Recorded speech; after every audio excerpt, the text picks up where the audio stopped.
Good morning and welcome to my first ever YouTube video. I hope you all are having a good, happy Tuesday. I'm gonna jump right into what our kiddos would normally be learning on a Tuesday today. We would usually start the morning learning about the letter E as our letter of the week this week. So you're gonna want your E paper. But before I have them do this, I usually like to start with reviewing what the letter looks like, the letter sound. We always have a motion that goes along with it, and we usually do some kind of silly video as well. We love Jack Hartman, and if you just type in Jack Hartman, letter E, it'll pop up. He's got a couple of videos, and then that's just a silly way for the kids to move and wiggle and write it with their imaginary marker and that sort of thing to kind of get some background knowledge before I try to have them do it independently. The letter E, the sound is eh, not or ah. A lot of the vowel sounds will get confused, so make sure they're saying eh. And I always have them look at my tongue to see where I'm placing it to make sure it's correct. And then we touch our ear. Like if somebody couldn't hear, they would say eh. So that's our motion that we do. So we say the letter E says eh. And for the older kids, if they're ready, I'll also bring in that E says two sounds. It has the eh and it says E. And we just always drag the long sound across to remind them that it has a second sound. So eh and E.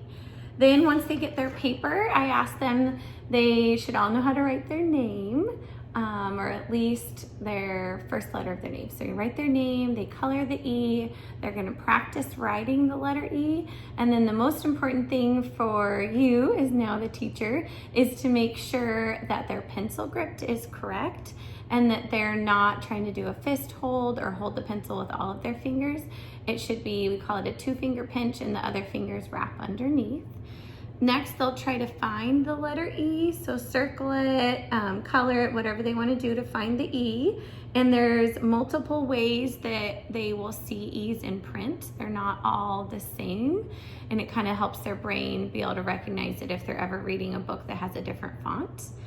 Then down at the bottom, they just need to find the sound. So we have fish, elf, girl, elephant, envelope, egg. So they know to color the one that makes the correct sound and to either X off or ignore the ones that don't make the correct sound. So that's your letter E paper. Next up, we start to talk about, this week we were going to review numbers 0 to 5. So I usually put out some kind of manipulative, which means any kind of toy. You could use cereal, Lego pieces, Barbie shoes, rocks, whatever you can get your hands on, and put a little pile, and you can ask them, okay, show me 3, and see if they can put out 3 items. Say, show me 4, show me 5, show me 0, and they should put none out. So we talk about, how many unicorns are in my hand. There's 0 unicorns, and we kind of tease that way to get them to understand the concept of 0. And then after you've done that and kind of played a little bit, you can also even start some pre-addition and subtraction by saying, well, if I have 2 Cheerios and 2 Cheerios, how many if we put them together? Or if you have your 4 Cheerios and I eat one, now how many do you have? And kind of play some addition and subtraction games. For some of the older kids, you could even have them try to put together 4 and 4 or 5 and 4, do some harder beginning addition problems. Then you can bring out, once you've played for a second, you can even do the Jack Hartman count to 20 or count to 100. Some of the older kids love to do the count to 120 because they know it's a first grade standard, so they think that's very exciting. But here's our number 4 paper, so very similar to the letter E. They write their name, they're gonna color the 4, and then practice writing their 4s. For the number 4, our little poem is down and over, down some more. That's the way you make a 4. So that's how they can start to realize the right placement for making the number 4. Some of them will try to do the straight long line first and then try to awkwardly make the box, and that's a lot harder for their fine motor skills. So we want them just to go down and over, down some more. So they're gonna write their 4s. They're gonna try to see, can they color 4 triangles so they understand the quantity of 4? Can they find the 4s even if they look different in different sets of print and fonts? And then can they cut and glue out the 4 flowers? Same idea, are they understanding quantity? And then can they create it themselves? Can they draw 4 objects? And I let them draw any 4 things they want to do. We say 4 circles, 4 Pokemons, 4 princesses, 4 unicorns, 4 of their brothers, whatever they want to do. So that's what they do in that square. And then last, for today is to do a little bit of reading. Even the little kid group, we read every day. So they'll try to tell you, I don't know how to read. And we always say, yes, you can. There's multiple ways to read. So you can read by looking at the pictures. You can read by looking at the pictures and retelling the story if you're familiar with the story, or make it up yourself. Or the last way is to read looking for words that you know, letters that you know. Maybe they can actually start to read some of the early entry readers. The Sprouts groups all have letter A books and B's and C's, whatever level they're at, to start reading themselves. So this is something, if they've read it with you once, they should be able to go back and practice reading it. And I usually set about a 5-minute timer, and we read for 5 minutes. So they should be able to read by themselves for at least 5 minutes, if not more. Just let them dig through a pile of books. The North Central Washington Library has an online mail order library books. I really think you should take advantage of that to get them lots of books. I'll try to start sticking more books in their bags each week. So you can, if you'd bring back the ones that you've already read and put them in the book tub, I'll have a book return, and then I'll get you new books. And don't worry, I will sanitize the books. But that way we can share a little bit that way, and getting some from the library would also be a great idea. I would encourage you to work up to them being able to maybe read quietly in their room for about 20 minutes. That would be a good point that we're trying to stretch to now that we're getting ready for kindergarten. But it might be tricky. And then the older kids, I did add some of these in your packet, just so you can kind of see how I am starting to introduce reading to get ready for kindergarten, but it wouldn't hurt for all kids to do this. So this is kind of the big list of all of them. So you've got your eagle eye, where you're just trying to look at the picture for cues. Lips of the fish, you're trying to do the first sound. And then stretchy snake, stretch that word out. Chunky monkey, look for chunks that you're familiar with. Flippy dolphin, that one gets a little bit harder. That one we don't really touch in preschool, because that's trying to get them to understand that the vowels can make 2 sounds in reading, and that gets a little bit tricky. And then Skippy frog, you're just gonna skip the word and move on till you know words that you're comfortable with, and see if you can figure it out. And then trying lion is, you keep trying until it makes sense. And then for you as the mom, there are 3 different cueing systems that we want them to look for. So we want them to know, does it look right?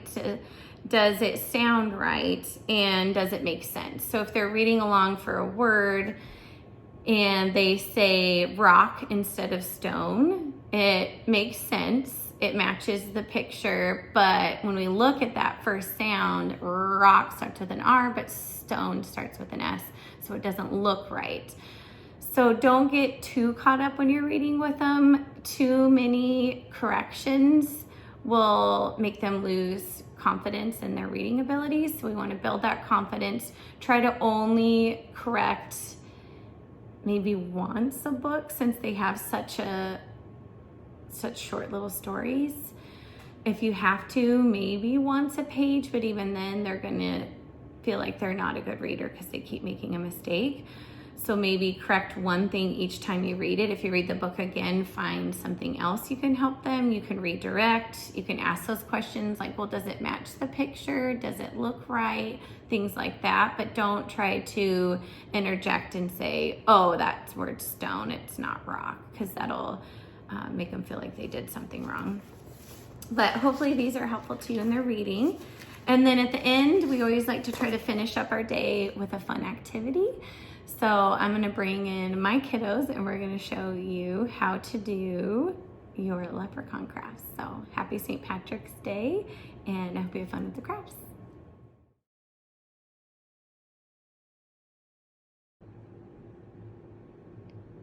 The first art project that we're going to make is the leprechaun face paint project. You're gonna need to gather your supplies. You're gonna need your leprechaun face. I also have this on my Teachers Pay Teachers store as a freebie for those of you that don't already have a packet at home. And then you will need some little green pieces of paper to make his hat. The black and the gold are just to make the little belt around his little leprechaun hat. You'll also need some orange paint. Anything you have is great. Acrylic, Crayola, the liquid watercolors, whatever you have at home. And then I like to use a scrap piece of paper to put the paint on. I feel like it makes less mess, and then at the end you can just throw it in the garbage. You also need some plastic forks. This is what we're going to use to paint with today. Instead of a paintbrush, we're going to use a fork. I like plastic forks because it's easy to clean up. You can throw it in the garbage, but you could use any fork that you have at your house.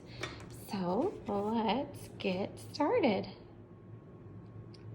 Once the children have colored the little elf face however they want, then you're going to add a little bit of paint to your scrap paper and then get to dip in their forks with just a little dab. And then in a stroking motion down is how they make the hair. So they can add hair, a beard, a mustache, however they want to do it. And then you dip again, get a little bit more on there, and make some hair. Mama, when can I do it? Go ahead.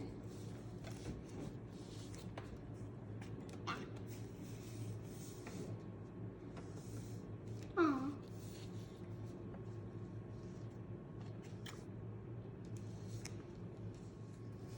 Once they're finished painting, and obviously I believe in artistic freedom, however they choose to paint their leprechaun is their choice. But once they're done painting, they'll need their pieces of colored paper and they're going to glue together his little hat. So the first step is to glue on the large rectangle on top of his head.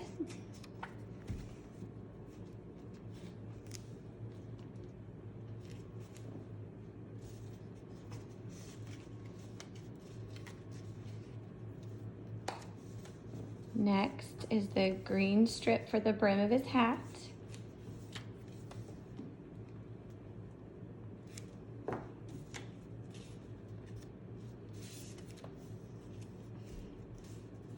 Mommy, when was it? And then the black piece goes right on top of the brim of the hat. Oh, not quite there.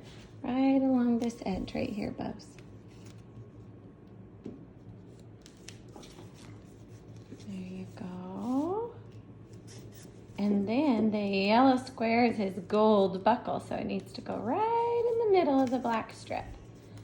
Up a little bit higher, sis, right there. There you go.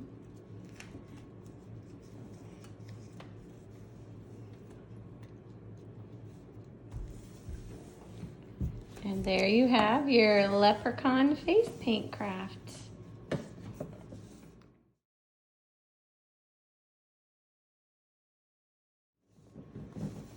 Our second craft for today is making a ripped paper beard leprechaun.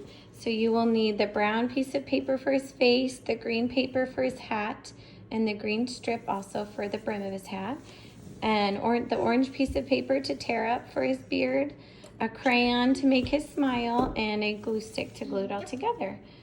So the first step is to glue the hat right along the top edge of the face.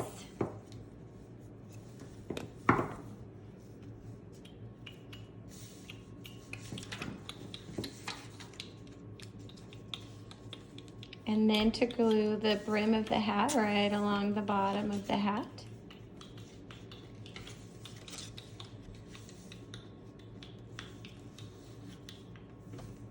And then glue on his cute little eyeballs. And this one, if you do have white Elmer's glue at home, they do stick a little bit better and a little bit longer, but a glue stick works if that's all you have.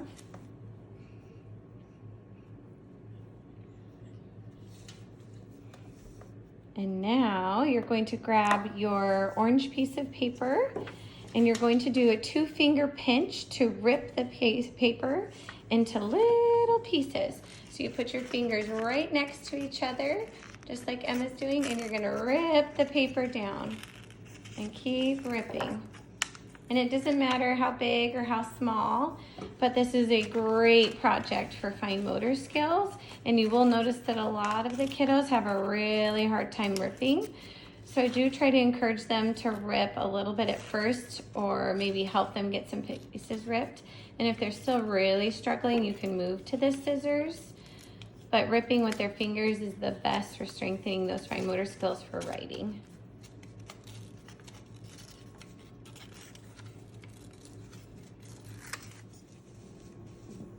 Once you've finished gluing on all the little ripped pieces of paper to make his beard or even maybe some hair, now it's time to make his face. So using a crayon, you're going to draw a cute curved line to make his smile. And you can even add a nose if you want, or leave him cute like that. I know the girls are really into adding eyelashes, so if you wanted to make yours a girl, don't forget you could also add some eyelashes.